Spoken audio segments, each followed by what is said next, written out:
قال رسول الله صلى الله عليه وسلم من اغبرت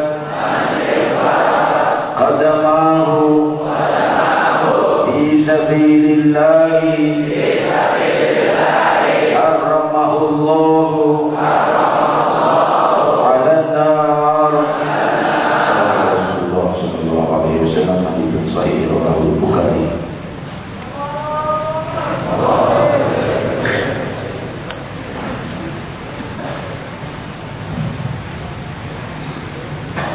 Assalamualaikum warahmatullahi wabarakatuh. Hamdan li Rabbin khassana bi Muhammadin wa anqadhana min dhulmatil jahli wad dayajiri. Alhamdulillahi alladhi hadana bi'abdihi al-mukhtar man da'ana ilayhi bil idni wa qad nadana labbaika ya man dallana wa hadana.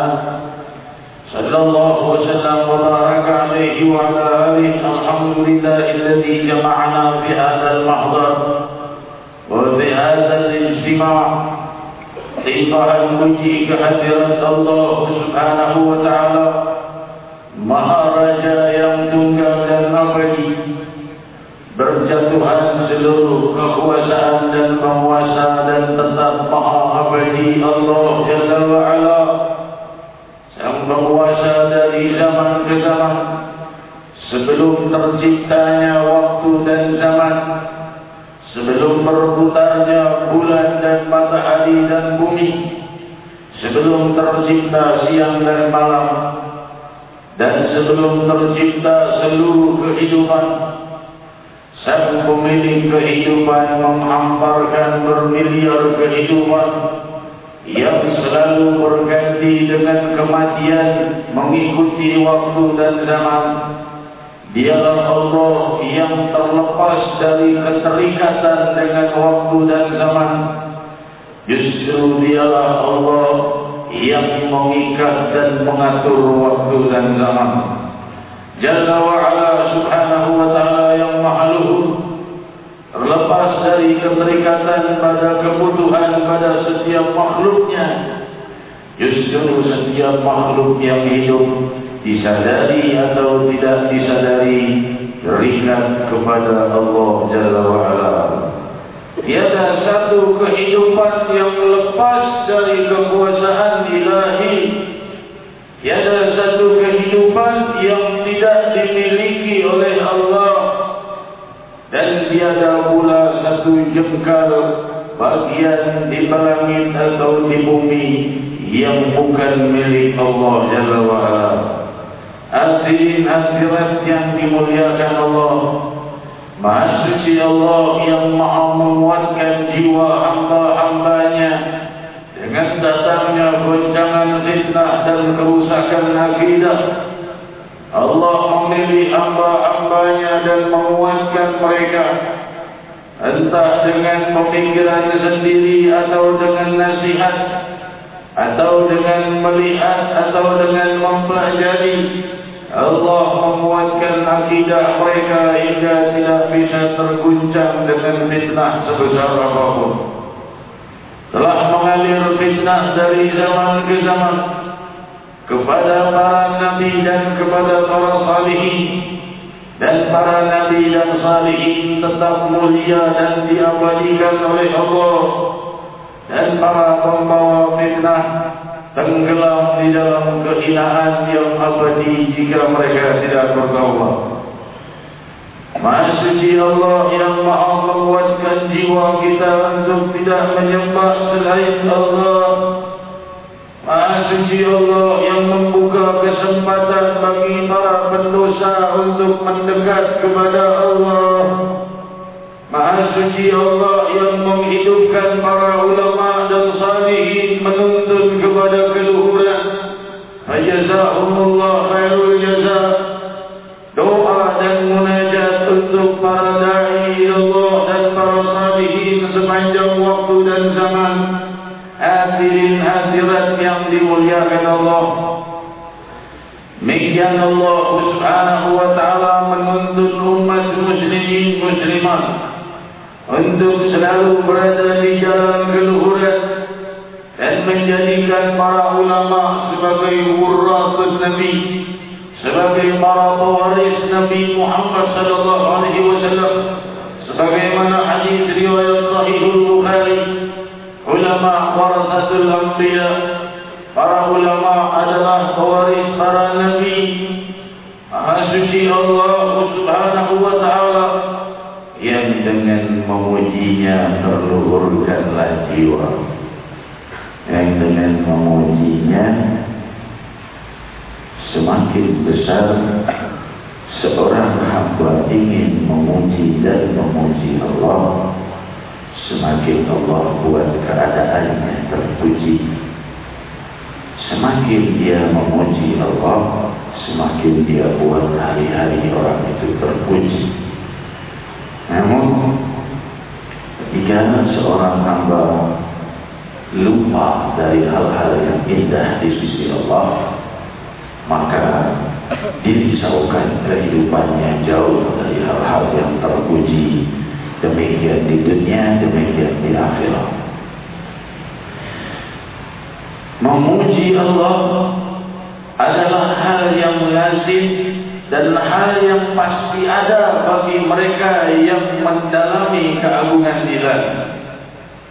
Semakin dalam pemahaman seseorang tentang keagungan Allah, semakin banyak dia akan memuji Allah. Karena semua sifat terpuji dan semua hal-hal yang terpuji berpadu kepada Allah. Dan Allah juga yang menciptakan semua yang terpuji. Dan Allah menjadikan hal-hal yang hina ada di permukaan bumi untuk membedakan mana yang hina dan mana yang terpuji. Hadirin hadirat yang dimuliakan Allah, sebab itu Allah Subhanahu wa taala mengenalkan kalimat hamdalah ba'da basmalah. Bismillahirrahmanirrahim dulu dengan nama Allah, nama yang maha abadi dan maha tunggal, mengawali segala kehidupan di langit dan bumi. Ar-Rahman Ar-Rahim, maha melimpahkan seluruh kasih sayang dan rahmah pada segenap hambanya di dunia dan di akhirat. Setelah kita ingat itu seluruh kenikmatan dan kemewahan, keinginan, kemuliaan, kebahagiaan di dunia dan di akhirat yang telah dilimpahkan oleh Allah kepada sedemikian triliun hambanya di muka bumi, dan masih akan berlanjut dengan kekal dan abadi di yaumul qiyamah bagi mukminin mukminat. Setelah itu sampai di dalam benak pemikiran kita, barulah Allah teruskan dengan Alhamdulillahirabbil alamin. Jawaban bagi kalimat Bismillahirrahmanirrahim adalah Alhamdulillahirabbil alamin. Jawaban bagi kesadaran seorang hamba atas kenikmatan yang ditumpah ruahkan oleh Allah di dunia kepada yang beriman dan yang tidak beriman, dan kepada yang beriman di akhirat dengan kekekalan, kebahagiaan yang kekal. Jawaban bagi mereka yang merenungkan itu pastilah memuji Allah Rabbul Alamin. Alhamdulillahirabbil alamin. Sering-seringlah minta kepada Allah agar jiwa kita selalu asyik memuji Allah Subhanahu wa taala, yang dengan itu kehidupan kita makin terpuji. Diriwayatkan dalam Sahih Bukhari, jika seorang hamba setelah ruku melakukan i'tidal, dia mengucap sami Allahu liman hamidah, Allah Maha mendengar siapapun yang memujinya, memuji dengan hatinya atau dengan lisannya atau dengan keduanya, atau dengan beribadah kepadanya, yang itu juga bisa bentuk dari pujian kepada Allah, atau dengan segala ketaatan yang dia jadikan sebagai bentuk pujiannya kepada Allah, penyesalan dari dosa-dosa yang dia jadikan sebagai bentuk terpujinya Allah pada dirinya. Karena aku ingin memujimu dan mengagungkanmu Rabbi, meninggalkan dosa-dosa. Sami Allahu liman hamidah. Allah Maha mendengar orang-orang yang memujinya. Lalu ucapannya, Rabbana lakal hamd. Wahai Tuhan kami, untukmu segala pujian. Pujian-pujian yang agung untukmu, wahai Rabb. Rasul bersabda riwayat Sahih Bukhari, "Idza wafaqa qawluhu qaulal malaikah, ghufira lahu ma taqaddama min dzambihi." Kalau seandainya ucapannya itu Rabbana lakal hamdu itu bersamaan dengan ucapan para malaikat yang juga mengucap Rabbana wa lakal hamdu, maka Allah ampuni dosanya yang telah lalu. Kita bertanya, mana kita tahu bersamaan atau tidak dengan para malaikat? Jadi malaikat itu dicipta oleh Allah Subhanahu wa taala dengan masing-masing tugasnya. Ada yang mengikuti zikir, ada yang mengaminkan doa, ada yang mengikuti ucapan-ucapan pujian kepada Allah. Ketika seseorang mengucap Sami Allahu liman hamidah, dengan hatinya pun dia ucapkan, Allah Maha mendengar siapapun yang memujinya, maka malaikat memuji Allah saat itu. Lalu ia mengucap Rabbana lakal hamdu, jika ia ucapkan dengan hati dan sanubarinya, tentu bersamaan dengan ucapan para malaikat yang juga memujinya. Ghufira lahu ma taqaddama min dzambihi, diampuni dosanya yang telah lalu. Yang kita tanyakan, berapa ribu kali ucapan Rabbana lakal hamd kita sudah ucapkan, tapi hati kita tidak mengucapnya. Padahal itu pengampunan Allah menunggu setiap kali i'tidal. Sebelum kita sujud, pengampunan Allah sudah lebih dahulu datang. Sudah Fatihah, ruku, lalu apa? I'tidal, sebelum sujud kita sudah diampuni dosanya oleh Allah Subhanahu wa taala kalau kita menghadirkan makna. Demikian agungnya salat. Hadirin sebelum dahi sampai ke bumi merendahkan diri serendah-rendahnya kepada Allah, sudah tidak punya dosa lagi kita. Demikian indahnya aturan-aturan ilahiyah, demikian indahnya tuntunan Nabi Muhammad SAW. Dalam segala hal Allah menyediakan kemuliaan. Ini hadis yang kita baca tadi. Man ikhtarrat qadamahu fi sabilillah Rahmatullahu ala nar. Riwayat Sahih Bukhari, barang siapa yang kakinya berdebu sampai berdebu dalam berjalan ke hal-hal yang diridai Allah di jalan Allah, maka Allah haramkan kakinya itu masuk neraka. Kalau kakinya tidak masuk neraka, berarti dirinya juga tidak masuk neraka. Demikian hadirin. Al-Imam Ibnu Hajar di dalam Fathul Bari di syarah Sahih Bukhari menjelaskan bahwa hadis ini bukan untuk yang berperang di jalan Allah saja, tapi untuk yang melangkah menuju salatul Jumat. Karena ada riwayat Sahih Bukhari menyebutnya saat sahabat berjalan menuju salatul Jumat. Dan juga di dalam segala hal-hal yang diridhai Allah, menuju hal-hal yang bersifat ibadah kepada Allah, sampai berdebu kakinya, maka kakinya haram masuk neraka. Lalu kita bertanya, apakah harus berjalan kaki menuju masjid?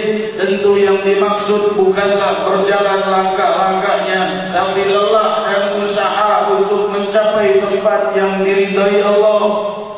Sampainya kita ke tempat ini, semoga kita sudah diharamkan oleh Allah dari api neraka.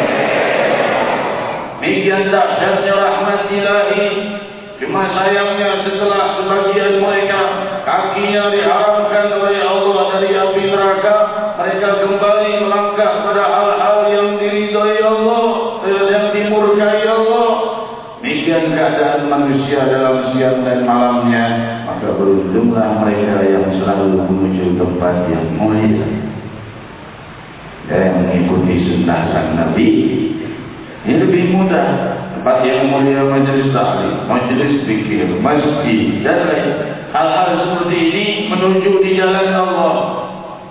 Dan tentunya bukan hanya itu, tapi bekerja, cari nafkah, sekolah untuk mencari keridhaan orang tua, atau untuk mencari rezeki, untuk mencari rezeki yang halal, atau berkhidmat kepada Islam, berkhidmat kepada dakwah.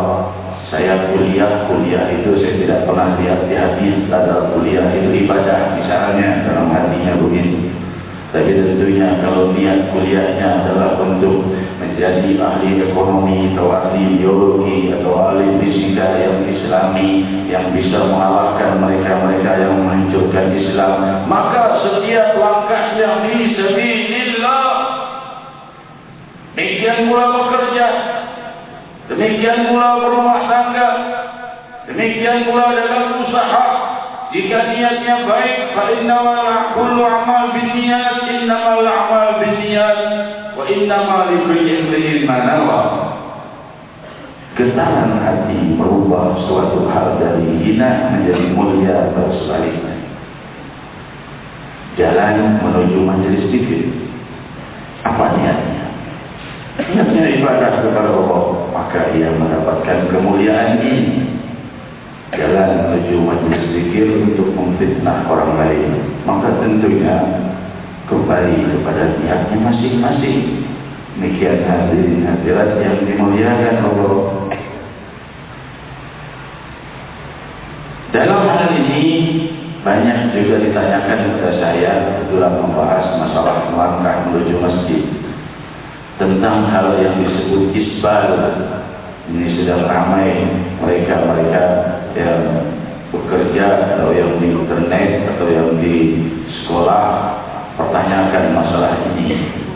Isbal itu yaitu menaikkan celana atau sarung harus di atas mata kaki, karena yang menurunkannya di bawah itu Allah murka padanya.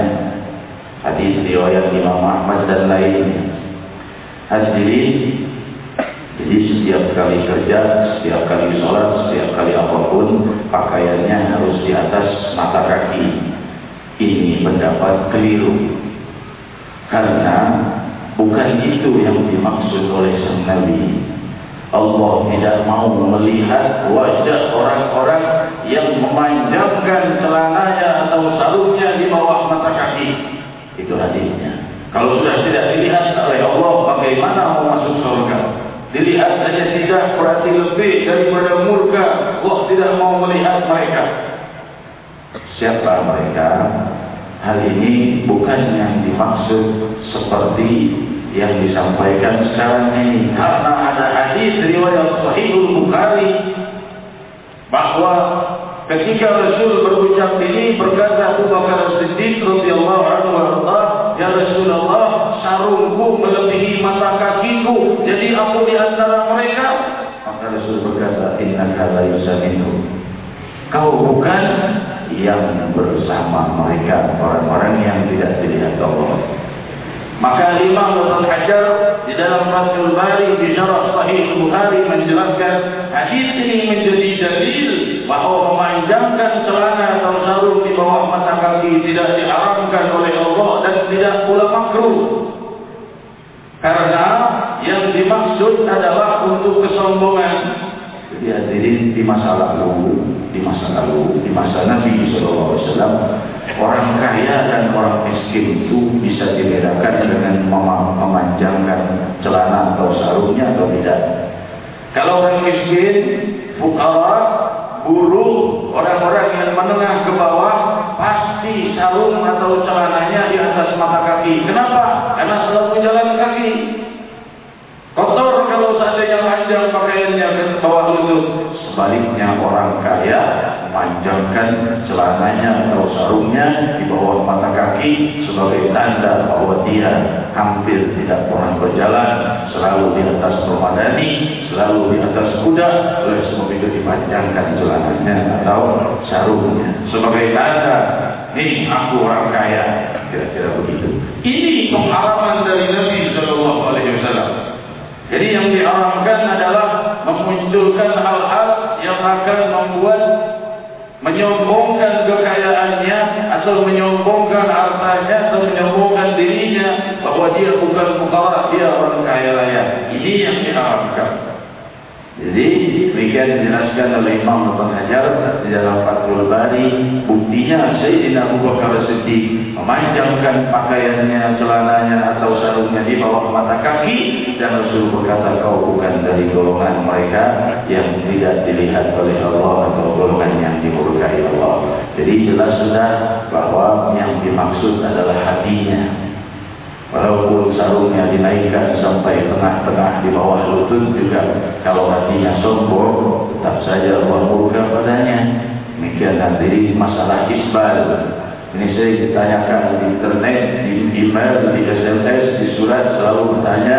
Saya katakan akan saya jelaskan di majelis, insyaallah. Hadirin, demikian penjelasan masalah isbal. Semoga Allah Subhanahu wa taala menuntut kita dengan keberadaan makmurnya para ulama dan salihin. Karena kesalahpahaman seperti ini muncul dari semakin kurangnya ulama, semakin sedikitnya orang yang mengerti, akhirnya orang yang tidak mengerti berfatwa. Sebagaimana sabda Rasul sallallahu alaihi wasallam, "Inna Allah la yaqbidul ilm intiza'an yattazi'uhu min al-ibad, walakin Allah yaqbidul ilm biqabdil ulama hatta la yabqa 'aliman." فاتخذوا الناس رؤوسا جهالا فسئلوا وأفتوا بغير علم فأضلوا وأضلوا. Demikian riwayat Sahih Bukhari, Rasul bersabda, Allah mengangkat ilmu itu bukan mencabutnya dari hati seseorang, tapi dengan mewafatkan para ulama. Kalau sudah tidak tersisa lagi ulama atau sedikit misalnya di suatu wilayah, maka orang-orang mengambil orang yang dijadikan pemberi fatwa dan dianggap ulama orang yang tidak berilmu.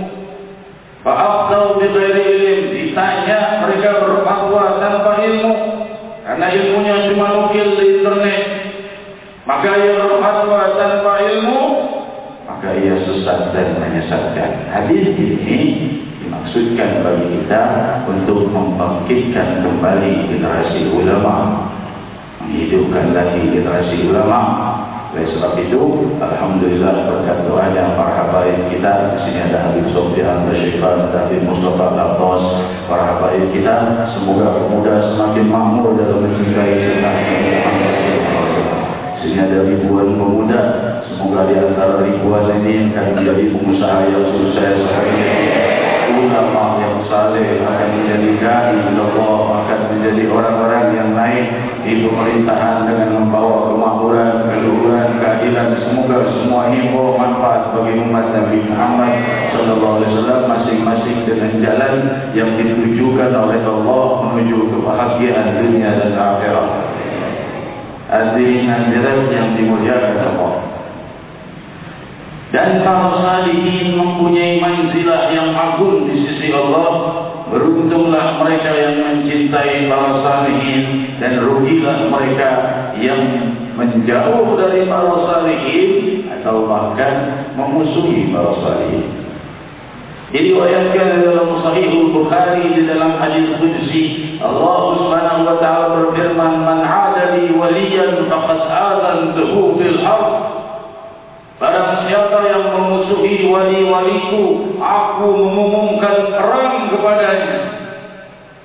Ma taqarraba ilayya 'abdi bi syai'in uhib, atau kama qala, dia adalah seorang hambaku mendekat padaku, mimma tarattuhu alaih, dari hal-hal yang sudah kuwajibkan. Walam yazal 'abdi taqarraba ilayya bin nawafil hatta uhibbahu.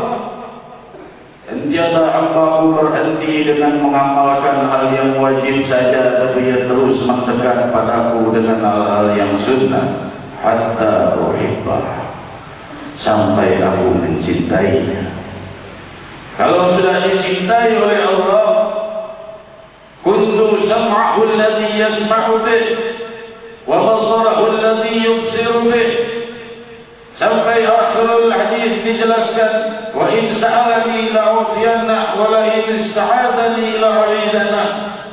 Aku akan menjadi penglihatannya, kata Allah. Aku menjadi pendengarannya. Aku menjadi tangannya dan kakinya. Jika ia minta padaku, ku beri permintaannya. Jika ia minta perlindungan padaku, aku akan melindunginya. Apa maksudnya Allah menjadi tangan, kaki, mata dan pendengaran? Maksudnya panca indera mereka dijaga oleh Allah dari hal-hal yang murka. Demikian dijelaskan oleh Imam Ibnu Hajar di dalam Fathul Bari di syarah Sahih Bukhari. Jika seseorang berusaha mengamalkan hal yang fardu dan sunnah sampai ia dicintai Allah, Allah jaga dia dari hal yang makruh apalagi yang haram. Hadirin hadirat yang dimuliakan oleh Allah. Oleh sebab itu dijelaskan di dalam Sahih Bukhari bahawa Sayyidina Umar bin Khattab itu ditakuti oleh syaitan. Syaitan lari dari Sayyidina Umar, tidak mau berpapasan dengan Sayyidina Umar bin Khattab radhiyallahu anhu. Dan Imam Nawawi menjelaskan dalam syarah Nawawi al-Sahih Muslim bahawa ini bukan hanya untuk Sayyidina Umar, tapi banyak para sahabat dan salihin yang terjaga daripada gangguan dan bahkan dijauhi oleh syaitan. Hadirin hadirat, berlandaskan firman Allah, inna ibadi laisa laka alaihim sultan. Sungguh hamba-hambaku, kau wahai syaitan tidak akan mampu untuk menundukkan mereka. Tidak bisa dikalahkan hamba-hamba Allah yang saleh oleh syaitan. Allah beri kekuatan hingga syaitan tidak mampu berdekatan dengannya, jangankan menggoda.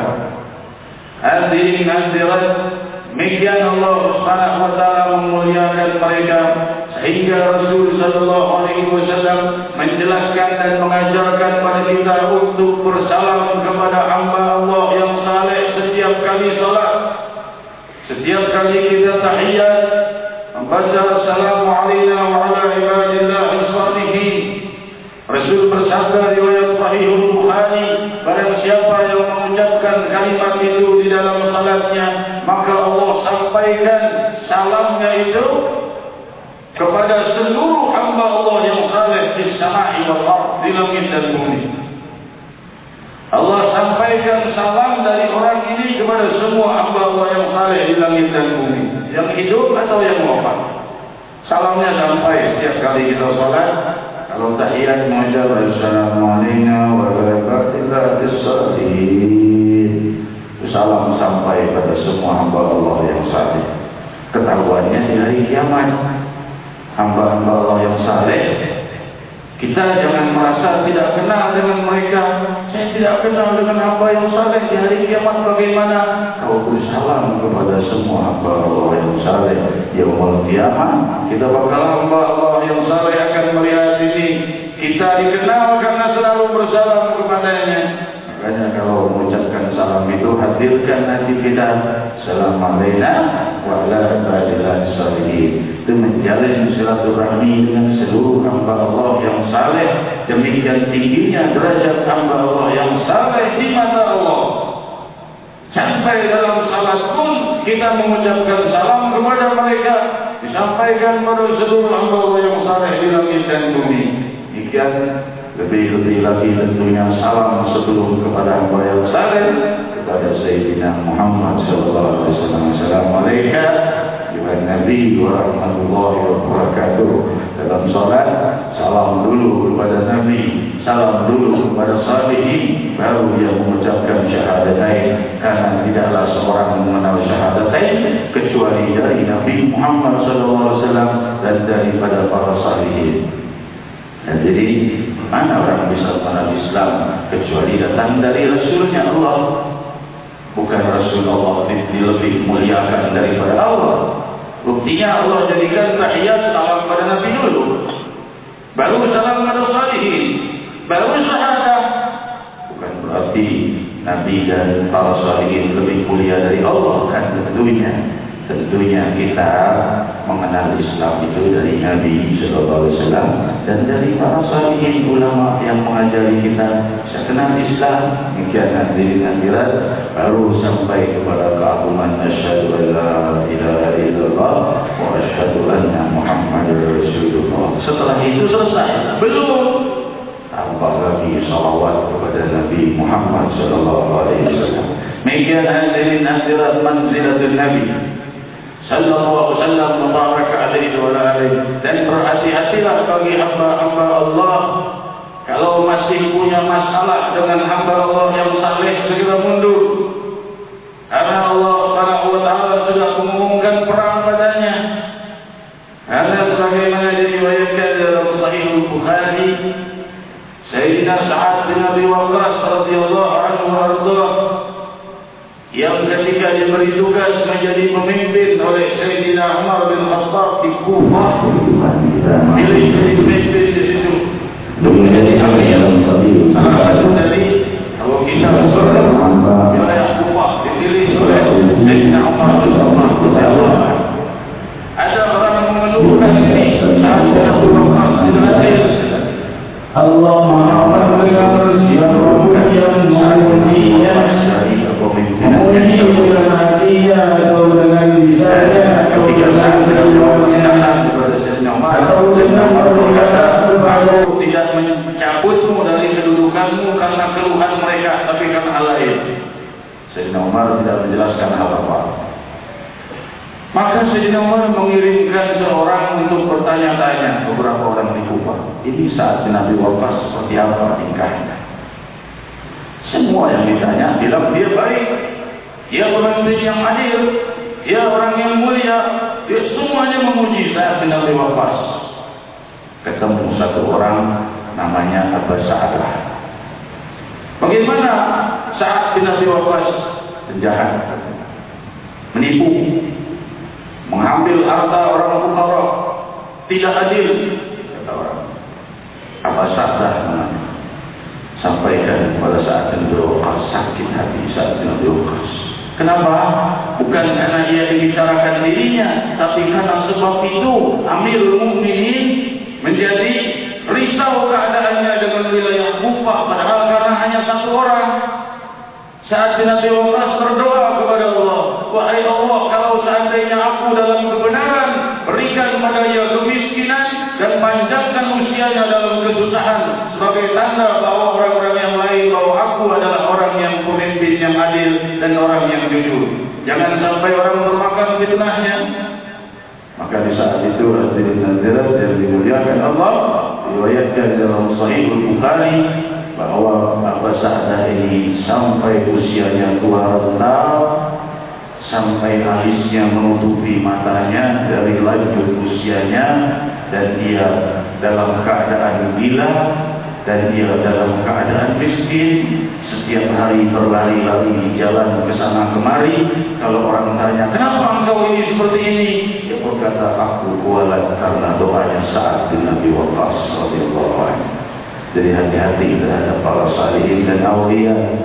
Alhamdulillah kita mempunyai orang-orang yang saleh, para ulama yang saleh, orang-orang yang mulia. Semoga Allah menjadikan jiwa kita selalu mencintai mereka. Semoga Allah menjaga kita dari hal-hal yang menyakitkan hati mereka.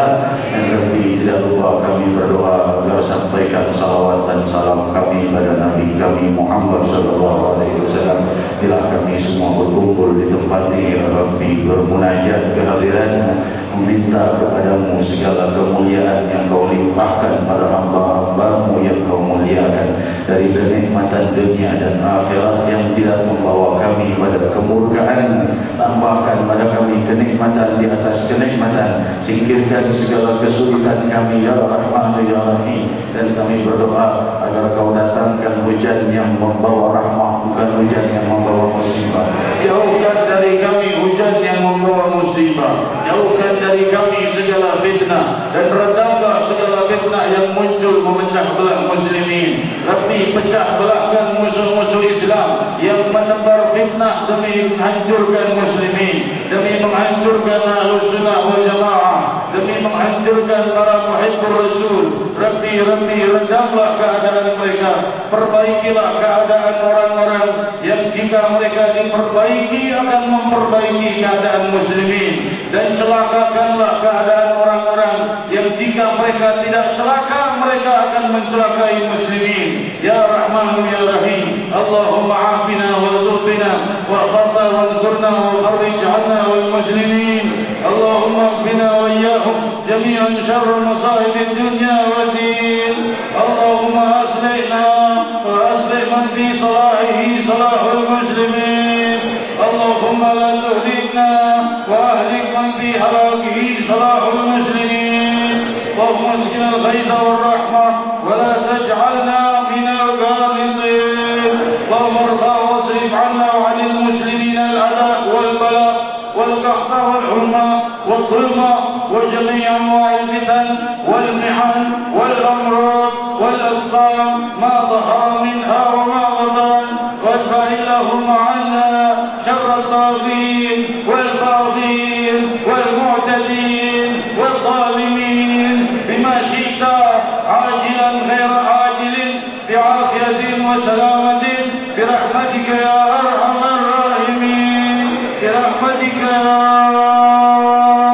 أرحم الراحمين.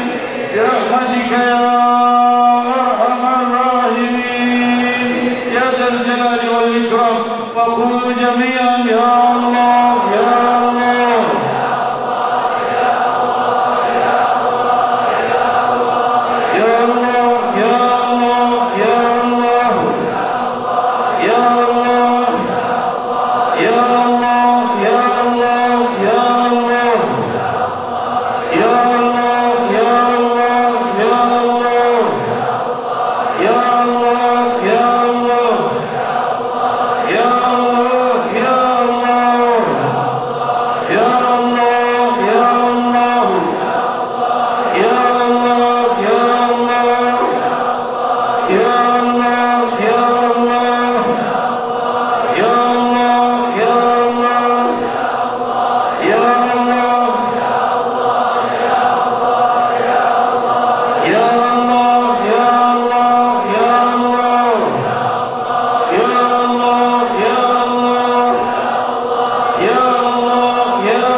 Jangan bosan-bosannya menggetarkan bibirmu menyebut nama Allah Subhanahu wa taala. Getarkan jiwa dan ruhmu untuk selalu bermunajat kepada Allah, karena semakin kita merindukan dan mengingat Allah, semakin berjatuhan keinginan buruk di dalam jiwa kita, dan semakin jauh dari kita segala musibah dan cobaan. Hadirin hadirat semua yang hadir di sini dan semua yang mendengarkan acara ini dengan ta'zim dan takrim, semoga diberi rahmah dan keberkahan. Sama-sama berdoa mendoakan muslimin, dan semoga Allah memberikan kemuliaan bagi kita di saat-saat yang dekat. Akan berdasarkan pemilu untuk bangsa kita ini, semoga yang maju adalah pemimpin-pemimpin yang membela Islam.